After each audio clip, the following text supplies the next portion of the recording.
Assalamualaikum warahmatullahi wabarakatuh. Perkenalkan, nama saya Rohmat Rohman.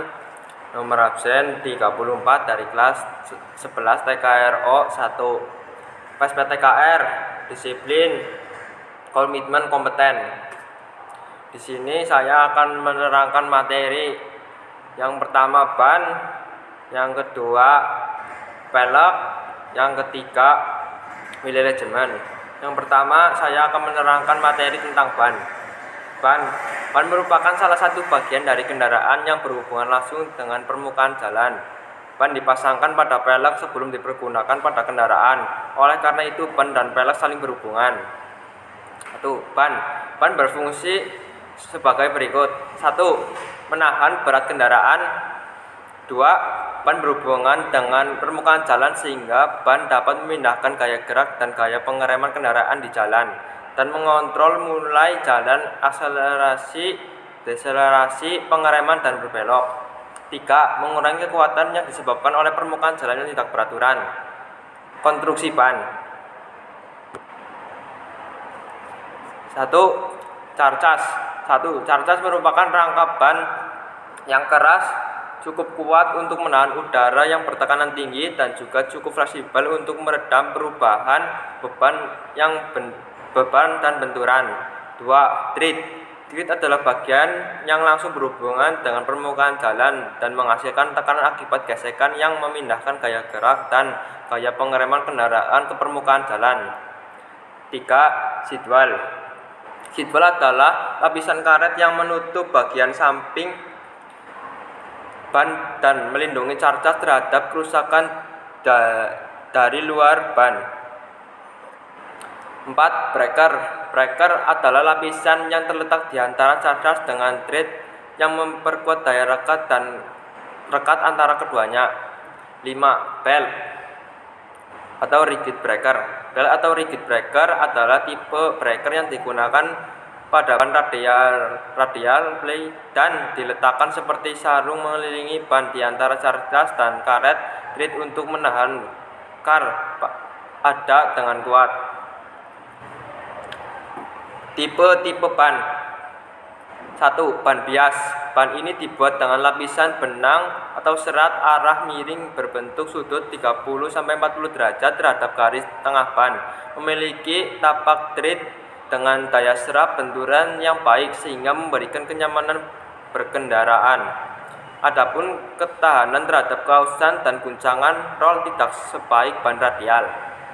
Yang kedua, ban radial. Lapisan serat ban ini tegak lurus dengan ban garis tengah ban, ditambah lapisan sabuk atau belt searah lingkar ban yang terbuat dari tekstil kuat atau kawat yang dibalut karet untuk membuat tread lebih rigid. Ban biasa dan ban tubeless. 1. Ban biasa dengan ban dalam.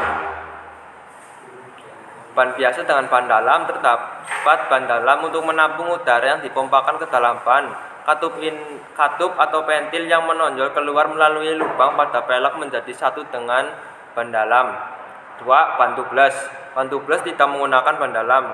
Karena ban tubeless tidak menggunakan ban dalam, maka pentil langsung dipasang pada pelek. Kemudian ban cadangan. Ban cadangan sementara, ban tipe T. Ban cadangan sementara ini bentuknya lebih kecil. Tujuannya untuk menghemat tempat dalam bagasi. Sistem kode spesifikasi ban dan pelek. Ban bias 6,45S14 4PR. Ban radial 195/70H/R14. Sistem kode ban ISO 195/70R14 86H. Nomor 1 196 lebar ban dalam inci ban bias atau milimeter ban radial. Yang kedua 70 kecepatan maksimum yang diizinkan. R diameter pelek dalam inci.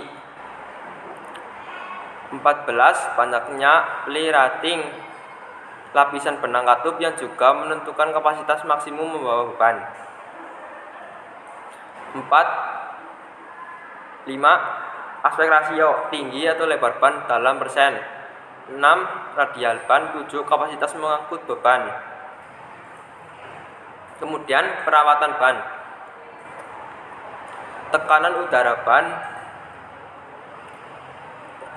Tekanan udara pada ban adalah faktor penting bagi kemampuan dan keselamatan berkendara. Meskipun ban dibuat dari bahan yang rapat, udara masih dapat bocor walaupun sedikit. Oleh karena itu, tekanan ban harus diperiksa secara teratur. 1. Tekanan udara ban yang berlebihan. Tekanan udara yang berlebihan dapat menyebabkan 1. Kemampuan pengereman dan stabilitas berkendara berkurang. 2. Kenyamanan berkendara berkurang. 3. Bagian tengah tread aus lebih cepat. 4. Benang ban terlalu tegang dan mudah rusak karena adanya tumbukan dari luar. 5. Lapisan tread mudah terkelupas karena panas gesekan kontraksi pada bagian tengah tread. 2. Tekanan udara ban yang kurang. Tekanan udara yang kurang dapat menyebabkan 1. Gesekan ban dengan jalan bertambah sehingga menyerap tenaga. 2. Kemudi bertambah berat. 3. Tepi ban aus lebih cepat. 4. Ban menjadi terlalu lentur sehingga temperatur dalam ban bertambah dan ban dapat pecah pada kecepatan tinggi. 6. Pada kecepatan tinggi cenderung terjadi standing wave atau hydroplaning, rotasi ban. Umumnya ban depan pada kendaraan bergerak roda belakang. Keausan lebih cepat 20-30% pada roda belakang. Keausan pada tepi bagian luar lebih cepat. Penyebabnya adalah 1.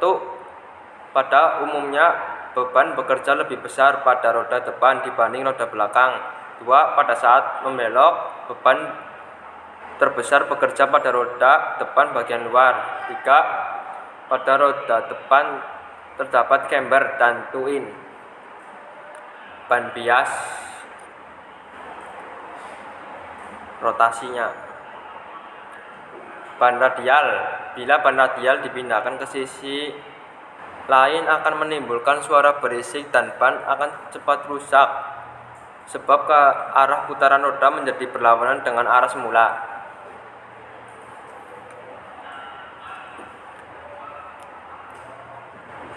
Gambar rotasi ban radial. Pelek roda.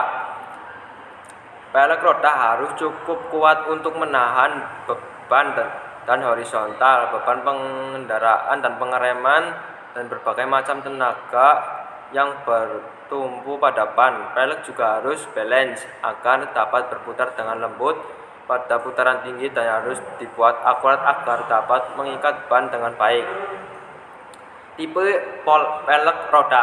Pelek roda harus cukup kuat untuk menahan beban vertikal dan horizontal, beban pengendaraan dan pengereman, dan berbagai macam tenaga yang bertumpu pada ban. Pelek juga harus balance agar dapat berputar dengan lembut pada putaran tinggi dan harus dibuat akurat agar dapat mengikat ban dengan baik. Pelek roda dapat dibedakan menurut metode pembuatan dan bahannya. Ada 2 tipe umum digunakan sekarang, yaitu pelek baja pres dan pelek campuran besi dan tuang. 1. Pelek baja pres. Press steel disc wheel terbuat dari lembaran baja yang dipres. Tipe ini digunakan karena tahan lama, harganya murah. Pelek campuran besi dan tuang. Cast lead alloy disc wheel terbuat dari campuran aluminium dan magnesium dan digunakan untuk mengurangi berat dan menambah penampilan. Sistem kode spesifikasi pelek 5,50 F/X15 SDC. 1. Lebar pelek rim width dalam inci. 2. Bentuk flange pelek rim flange shape. 3. Diameter pelek rim diameter dalam inci. 3. Tipe rim. 4 tipe rim. Wheel alignment. Pengertian wheel alignment. Wheel alignment adalah penyetelan sudut geometris seperti camber, steering axle, initiation, caster, two angel, dan turning radius untuk menghasilkan stabilitas kendaraan, stabilitas pengemudi, serta membuat komponen-komponen yang berkaitan. Komponen seperti sistem kemudi, suspensi, ban, dan lain-lain. Jadi lebih awet. Fungsi wheel alignment, geometri roda. Fungsi dari wheel alignment atau geometri roda ini adalah untuk memaksimalkan kerja sistem kemudi, menstabilkan kendaraan, menghasilkan daya baik kemudi yang baik, dan mencegah terjadinya kausan yang lebih cepat. Wheel alignment terdiri dari beberapa faktor-faktor, yaitu 1. Chamber.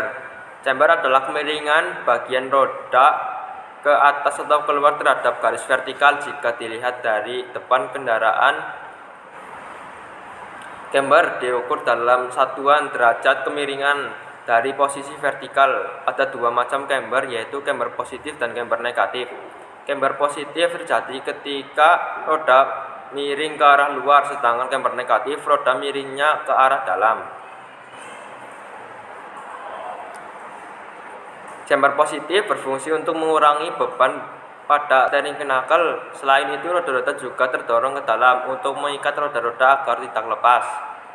Sementara itu, camber negatif berguna untuk menjaga agar kendaraan dapat berjalan lurus dan stabil. Camber negatif juga akan mengurangi kemiringan kendaraan pada saat berbelok, sehingga kendaraan dapat berbelok dengan aman dan stabil. Camber negatif biasa diterapkan pada kendaraan sedan dan MPV yang menggunakan mesin depan penggerak roda depan. 2. Steering axis king pinion inclination. Steering axis merupakan sumbu pusat roda berputar pada saat berbelok kiri atau ke kanan. Aksis sumbu ini merupakan garis imajinasi antara bagian atas dari shock absorber, upper support bearing, dan lower suspension arm ball joint. 3. Caster. Pengertian caster adalah kemiringan sumbu putar kemudi king pinion terhadap garis tengah roda vertikal jika dilihat dari samping kendaraan. Sama seperti camber, caster juga dibagi menjadi caster positif dan negatif. Caster positif apabila steering axis miring ke arah belakang bila dilihat dari arah samping kendaraan. Sebaliknya, caster negatif adalah steering axis miring ke arah depan bila dilihat dari arah samping kendaraan. 4. Two angel, two in, dan two out. Two adalah selisih jarak antara roda bagian depan roda bagian belakang jika dilihat dari atas kendaraan. Apabila jarak roda bagian depan lebih kecil daripada jarak roda belakang, roda mengarah ke dalam bila dilihat dari atas disebut two in. Sebaliknya, apabila jarak roda bagian depan lebih besar dibandingkan roda bagian belakang disebut dengan two out. 5. Turning radius. Turning radius adalah besarnya sudut putaran roda dengan kendaraan pada saat berbelok kiri ataupun kanan. Turning radius merupakan salah satu dari penyesuaian sistem roda depan, terutama bila ukuran bannya besar atau kecepatan bertambah. Turning radius bertujuan untuk mendapatkan radius putar yang searah dan sejajar pada masing-masing roda ketika kendaraan sedang berbelok. Nomor 6. Seat slip adalah jumlah jarak slipnya roda kiri dan kanan ke arah samping pada saat kendaraan bergerak. Seat slip diukur dengan slip tester pada saat kendaraan bergerak lurus dan perlahan. Sekian materi yang dapat saya sampaikan. Bila ada kurang atau lebihnya mohon dimaafkan. Billahi taufiq wal hidayah. Wassalamualaikum warahmatullahi wabarakatuh.